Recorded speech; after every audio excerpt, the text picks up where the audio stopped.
వీక్షకులందరికీ నమస్కారం. అందరికీ కూడా 2024వ సంవత్సరం ఆంగ్ల సంవత్సరం శుభాకాంక్షలు. ఈ 2024వ సంవత్సరం అందరికీ కూడా ఆయురారోగ్య అష్టైశ్వర్యాలని ప్రసాదించాలి అని చెప్పి మనస్ఫూర్తిగా భగవంతుడిని ప్రార్థిస్తూ, మిథున రాశి వారికి ఈ 2024వ సంవత్సరం ఏ విధమైనటువంటి ఫలితాలని ఇవ్వబోతూ ఉన్నది అనేటువంటి విషయాన్ని ఈ వీడియో ద్వారా తెలుసుకునేటువంటి ప్రయత్నం చేద్దాం.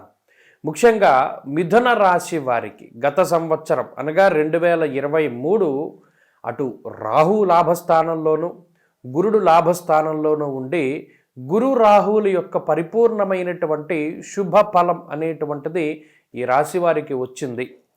ఆ 2023 చివరిలోనే రాహు దశమ కేంద్రంలోకి తన యొక్క సంచారాన్ని మార్చుకున్నారు. ఇక ఈ 2024 మే నెలలో 1వ తారీఖున గురుడు మేషరాశిని వదిలిపెట్టి వృషభ రాశికి సంక్రమణం చేస్తారు. అప్పుడు గురువు యొక్క బలం సగానికి తగ్గుతుంది. ఎందుకంటే శుభములో వ్యయశ్చైవ అన్నది శాస్త్రం. గురుడు 12వ స్థానమందు అర్ధశుభుడు మాత్రమే, పూర్ణమైనటువంటి శుభత్వం ఆయనకి లేదు. ఇక దశమ కేంద్రంలో ఉండేటువంటి రాహు మాత్రం కొంత బలమైనటువంటి ఆ ఉపచయ స్థానంలో, ఎందుకంటే రాహు యోగాన్ని ఇచ్చేటువంటి స్థానాలు చాలా వేరు. కొంతమంది అనుకుంటారు 3, 6, 10 3, 6, 11లోనే రాహు బలంగా ఉంటారు.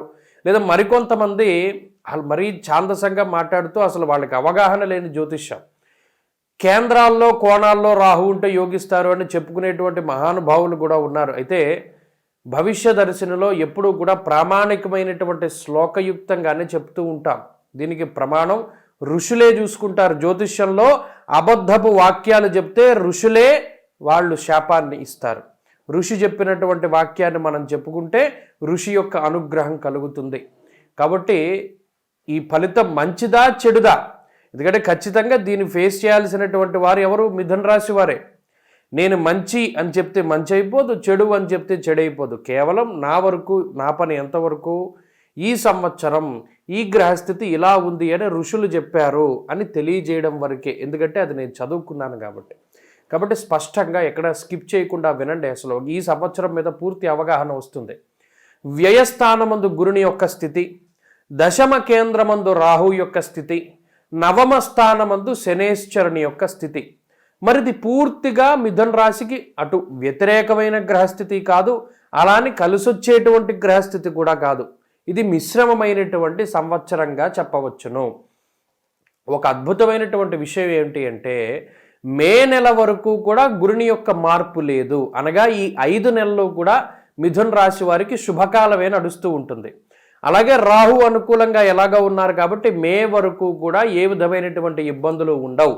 పూర్ణ గురుబలంతో చక్కగా అనుకున్నటువంటి పనులు పూర్తి అయ్యి శుభ కార్యక్రమాలు చేసుకుని సంతానం కలిగి వివాహం జరిగి ఉద్యోగంలో వ్యాపారంలో అభివృద్ధి పదంలో ముందుకు సాగి అందరితోటి కూడా చక్కగా మంచి పేరు తెచ్చుకుని అందరూ కూడా మిమ్మల్ని మెచ్చుకుని మీ యొక్క ఉన్నతమైనటువంటి స్థితికి ఈ గ్రహస్థితి ఖచ్చితంగా ఉపయోగపడుతుంది. అందులో ఏమాత్రం సందేహం లేదు. అంటే మే నెల వరకు కూడా పూర్తి స్థాయిలో ఈ రాశి వారికి గ్రహస్థితి అనుకూలము, అందులో సందేహంలా. అయితే మరి మే దాటిన తర్వాత ఎలా ఉంటుంది అంటే స్థాన చలనాలు కనబడుతూ ఉన్నాయి. ఇందాక చెప్పినట్టు వ్యయంలో ఉన్నటువంటి గ్రహానికి ఏమవుతుంది అంటే పరిస్థితి స్థాన చలనములు, ప్రయాణాలు, ఉద్యోగ మార్పులు, అలాగే ఇంటి మార్పులు, అలాగే ఉండేటువంటి స్థాన మార్పు, ఊరు మార్పు, ఇలా ఎవరైతే మిథున రాశి వారు దేశాన్ని దాటి వెళ్ళాలి అటు చదువుకి కానీ ఉద్యోగానికి కానీ అని ఎవరైతే భావన చేస్తూ ఉన్నారో వారికి మే తర్వాత ఉండేటువంటి గ్రహస్థితి ఖచ్చితంగా ఉపయోగపడుతుంది. చదువు రీత్యా కానీ ఉద్యోగ రీత్యా కానీ వేరే ఆన్సైట్ అంటారే, అంటే విదేశాలకు వెళ్ళి ఉద్యోగం చేయడం, వాళ్ళ కంపెనీ ఉండేటువంటి స్థానానికి, అటువంటి వాటికి ఈ గ్రహస్థితి చాలా ఖచ్చితంగా ఉపయోగపడుతుంది. అలాగే వివాహాది శుభ కార్యక్రమాలు జరిపించడము, తీర్థయాత్రలు చేయడము, దైవ దర్శనాలు చేసుకోవడం లాంటి వాటికి కూడా ఈ గ్రహస్థితి చాలా ఉపయోగపడుతుంది.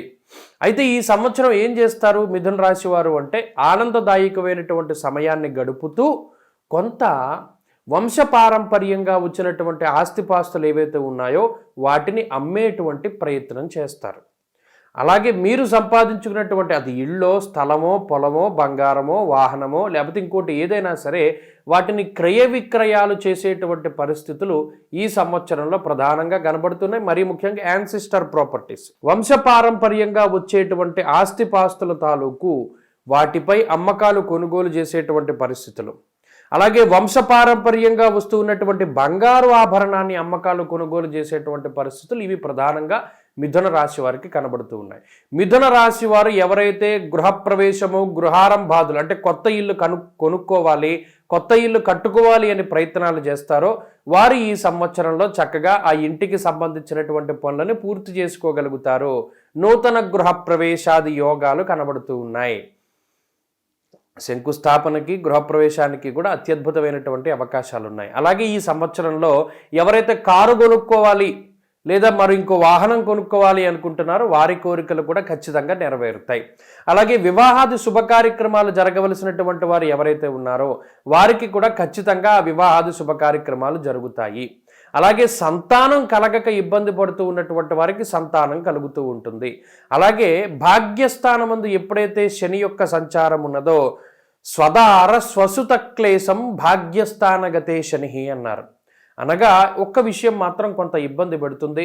కుటుంబ సభ్యుల యొక్క సహాయ సహకారాలకి సంబంధించినటువంటి విషయంలో మాత్రం కొంత ఇబ్బందులకి గురి అవుతారు.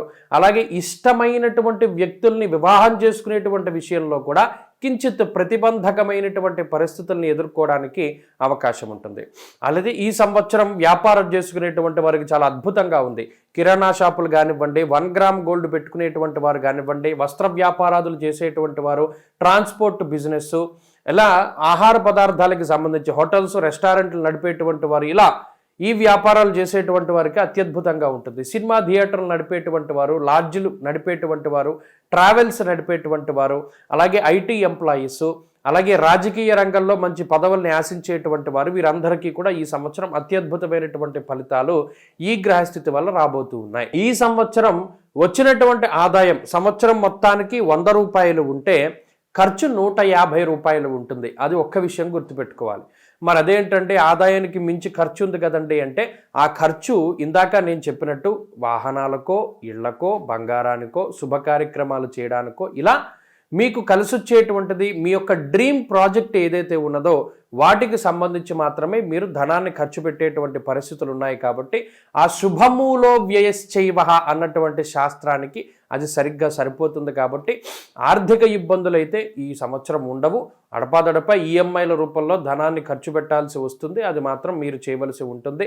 ఆరోగ్య పరిస్థితుల విషయంలో జాగ్రత్త అవసరం. ముఖ్యంగా శరీరం బరువు పెరిగిపోయేటువంటి పరిస్థితులు కనబడుతూ ఉన్నాయి.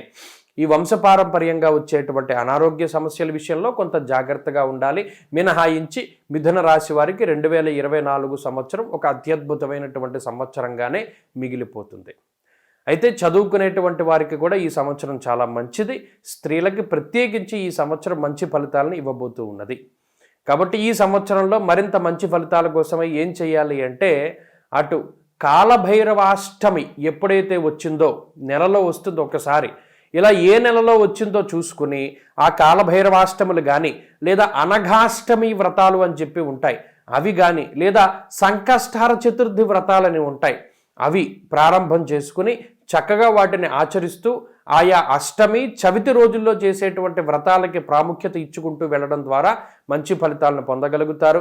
సత్యనారాయణ స్వామి వ్రతాదులు చేస్తారు, వెంకటేశ్వర స్వామి యొక్క దీపారాధన వ్రతాదులు చేస్తారు. అటువంటివి చేయడం ద్వారా కూడా ఈ సంవత్సరం మంచి ఫలితాలు వస్తాయి. ప్రతిరోజు చదువుకోవడానికి విఘ్నేశ్వరుని యొక్క ఆరాధన చాలా మంచిది. వీలుంటే విఘ్నేశ్వరుని యొక్క ఉంగరాన్ని మధ్యవేలికి ధరించి ప్రతిరోజు విఘ్నేశ్వరుని యొక్క స్తోత్రాన్ని పారాయణ చెయ్యండి. ఈ సంవత్సరం మరింత అద్భుతంగా మిథున రాశి వారికి ఉంటుంది. స్వస్తి.